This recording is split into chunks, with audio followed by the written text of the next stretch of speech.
All right, gentlemen, we've been over the rules.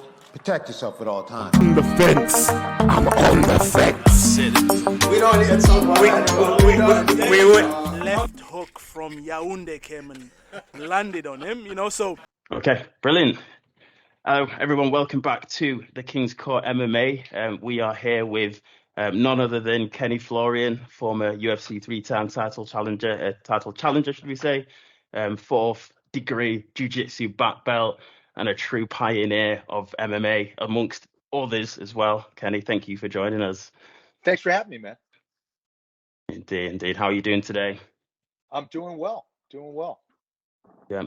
As you said, you're a busy man. Obviously, I was watching your podcast with John Anik the other weekend, just on the lead up to UFC 290 and USA X. I think it was the first time that you were in person together doing it. So yes, you're here, there, and everywhere. How's the schedule looking at the moment? It's going good. I have a little bit of a break right now. I'm on vacation with the family, so just kind of chilling. But yeah, it's amazing, man, to see how far this sport has grown. To do that, Anik and Florian podcast live was awesome. We had a great turnout, and so things are slowing down. But then about to get started, of course, with the PFL playoffs in August. So I'll be traveling then.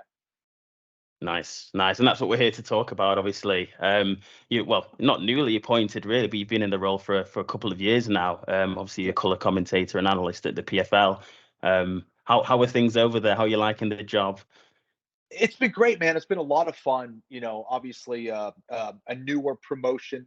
So I'm always excited to be a part of things, to see things grow, similar to when I was back with the UFC, and to see, from the first Ultimate Fighter to where we are now with the sport has been remarkable to see it.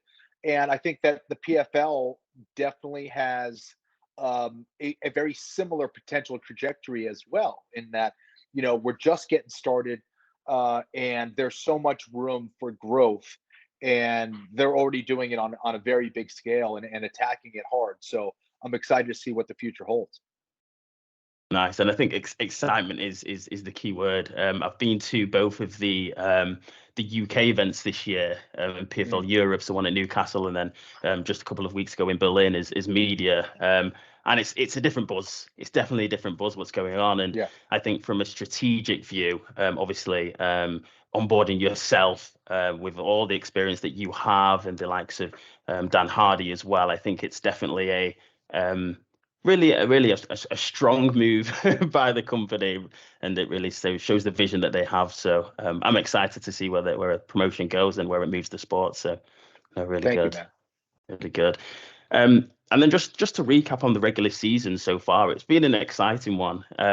What has been your highlight specifically of 2023? Yeah, I've been talking about this a lot, and I've been thinking about it a lot. I hold Brendan Loughnane in such high regard. I consider him still one of the best featherweights in the world, regardless of organization. When you look at his skills and what he brings to the table, he really is such a force. Now, he was upset by Jesus Pinedo, a guy that came in very confident with a lot of skills, very big for the division as well. And Jesus Pinedo was able to beat Brendan Loughnane, who I saw as a favorite heading into the playoffs, potentially. Didn't even make it to the playoffs. And that's how crazy the sport is. And I think the thing of why it was such a big deal is because you kind of know this, but it really hits home when you realize that there's at least two opponents, right? There's the opponent that's across the cage from you, but there's also the beast of the season that you have to contend with. You have to deal with, getting your camp right, managing injuries, managing your personal life, all the different things that go into preparing for a fight. It seems like it's just magnified that much more when you put it into a something like a PFL season, and fighting in the playoffs, and getting the championship fight, winning the $1 million. There's so much that goes on, and I think that seeing those upsets and seeing favorites kind of lose, it's just another reminder of how crazy the sport is, how exciting the sport is, and how also new stars can emerge. So that to me was kind of the thing that was probably most surprising and most exciting for 2023. Oh, massively. It was on one of my top list as well. I'm from the same area of England as Brendan's from. You might be able to tell Yeah, by the accent, from yeah, Manchester. And I think his win over Marlon Moraes in the first regular season match, and him saying "I am the champ" afterwards, was just like a spine yeah. tingling moment. And then to go from Yes, that to obviously the upset to Jesus Pineda it's what the sport is all about. yeah, for Um, sure. favorite knockout between obviously Jesus Pineda, Sadibou size spinning heel kick, and Yes. Oh my Amber God. Liebrock's. Yeah. What So you have? great question, man. I think probably Sadibou C, just because I mean he called it. He's like, I'm going to hit a viral knockout heading into this fight. And you're like, okay, a lot of fighters say that, or you're like, okay, curious to see if he throws it. He was throwing it, and Mm, then had the confidence to keep throwing it and then landed it eventually. And you're like, man, that's crazy, because so many times when you say you're going to knock out your opponent, or if you force it too much, not only does it not happen, but sometimes you open yourself up.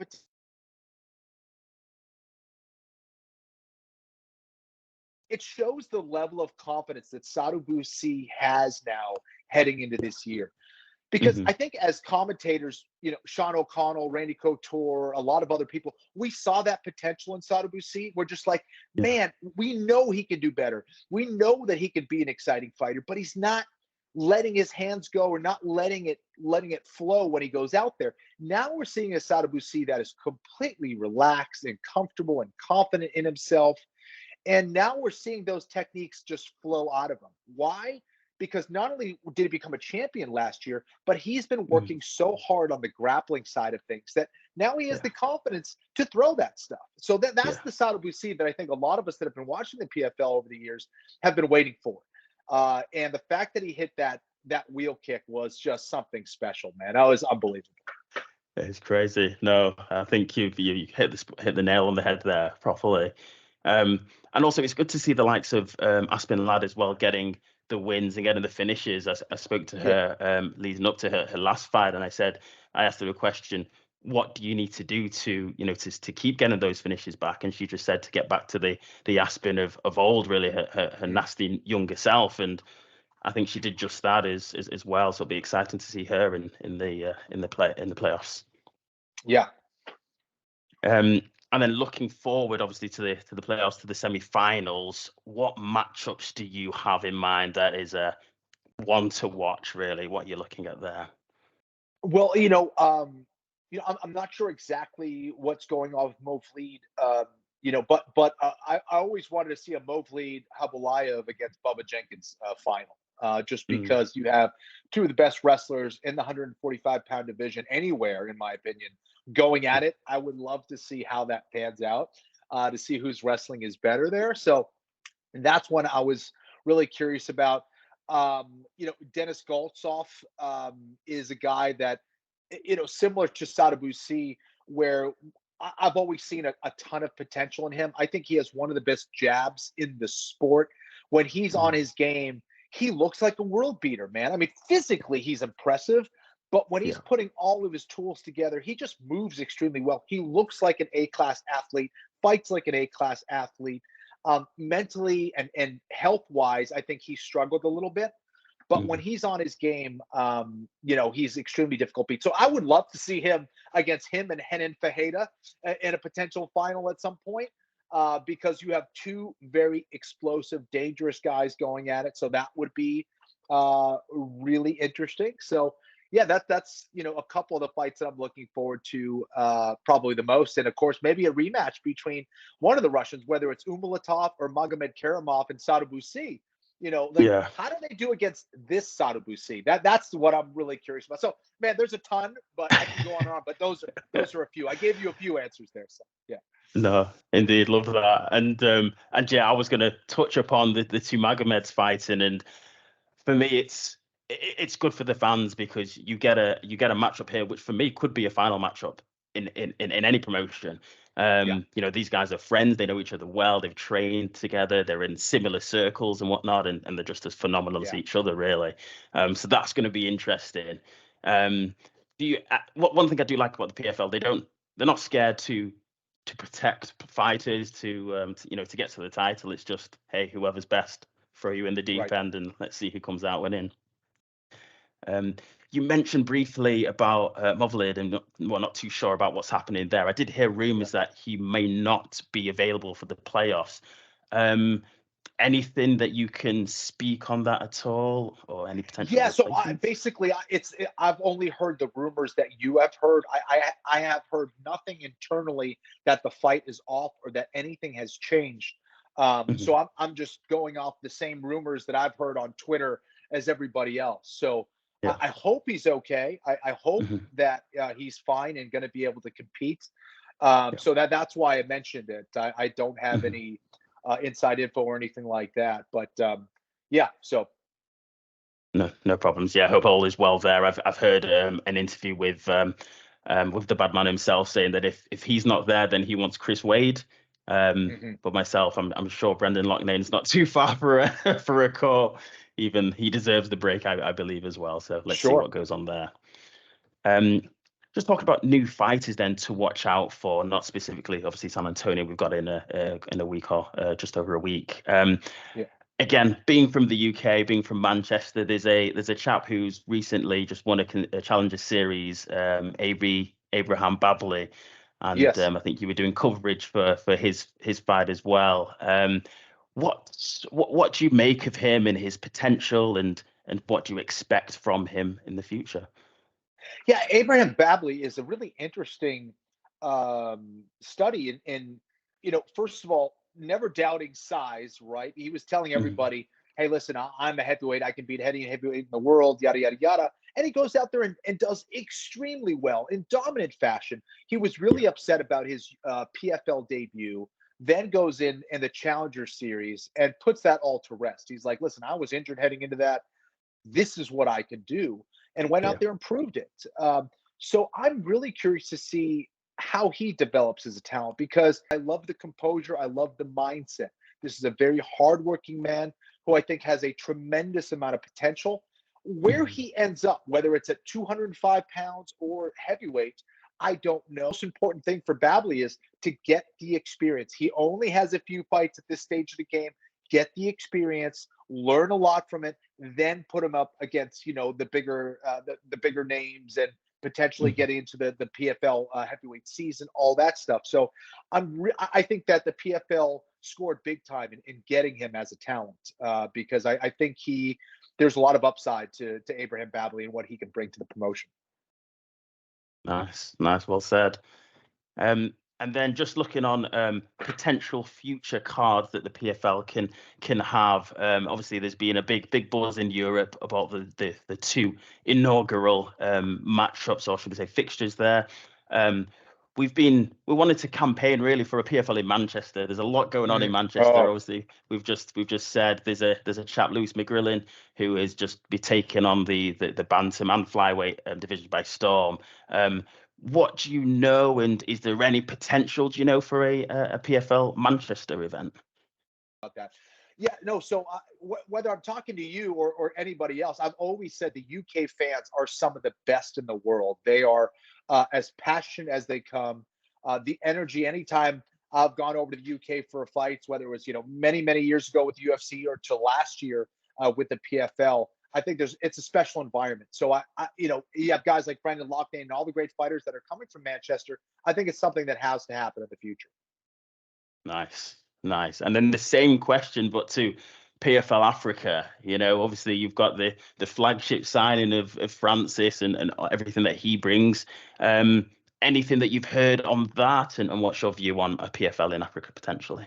Yeah, I don't know. I think we're probably another couple of years away from that. But Mhm. what is absolutely the case is that there is a ton of untapped talent coming out of Africa. And I think that it's extremely important as a sport, as an organization, to go in there and develop all the talent and give the opportunities to all the fighters that are coming from the African continent. So I think that there's a ton of potential to get some of the best fighters in the world from that area. We're already seeing a ton of talent from there. So why not continue to develop it and find that talent? And I think that's where a guy like Francis Ngannou can come in with the PFL, the backing of the PFL to go out there and do that, putting on events, finding that untapped talent, finding that resource, bringing them over to the PFL and having them compete for us. So I think that'd be awesome. Brilliant, brilliant. And again, I know I don't want to take too much of your time. Just two more questions from me, more so personal questions, if you don't mind. Sure. I knew that before actually you got into MMA, you were a big soccer fan, Yes. football as we call it in this side of the world. Who's your team? What you're looking at the moment in time as well? Yeah, for sure, man. So I started playing when I was really young. I played in college, the university, and when I was younger, I was on a select team and got a chance to go over and play in Europe. One of the stadiums that I visited was Anfield, was Liverpool. So I was probably 12, 13 years old. So ever since then, I became a huge Liverpool fan. And so that's my team out of the UK. Don't hurt me. I see the Manchester United t-shirt there, or shirt there. So Liverpool is my team, man. So we've had a lot of great matches over the years, man, for sure. Oh, good. I'll forgive you because you are Kenny Florian, so. Thank you. Oh, good. And then the last one from me, in terms of where you've come from. Obviously, you were part of the first ever Ultimate Fighter, with coaches Randy Couture and Chuck Liddell. I think that was the biggest Ultimate Fighter in terms of talent to come out of one season. Obviously, the likes of yourself, Chris Lieben, Diego Sanchez, Forrest Griffin, Stefan Bonner, I could go on. What was that experience like for you, and how do you think that has now shaped the MMA landscape today? Thank you. I appreciate that, man. I think we had the perfect mix of skill and charisma, right? I mean, we had some amazing personalities on that season that I think attracted a lot of people to not only watch the show, but to follow our careers throughout. And I think that was the key. That was the smartest thing to do, was how do we get people who don't watch MMA to associate with some of the fighters that are in the sport. And it allowed people from the outside looking in to associate with all the different fighters that they kind of linked up with or connected with. And there were a bunch of different personalities, a bunch of different fighters from all different backgrounds. And it allowed people to get into the sport. And then, of course, that amazing finale with Stefan Bonner and Forrest Griffin. It was just the right ingredients, the right recipe at the right time that brought in a whole new legion of fans and allowed it to grow from that base. So I just feel very grateful and just very blessed to be a part of that whole experience. Nice, brilliant, Kenny. Thank you so much for your time. I've really appreciated and loved your insights. You've done awesome things inside of the cage, and you continue to do awesome things outside of the cage as well. All the best, sir. My pleasure, man. Hopefully we'll do it again soon. Thank you. Will do. Take care. All right. Bye. Bye.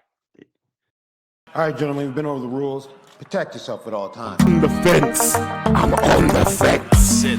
We don't need to talk about Left hook from Yaoundé came and landed on him, so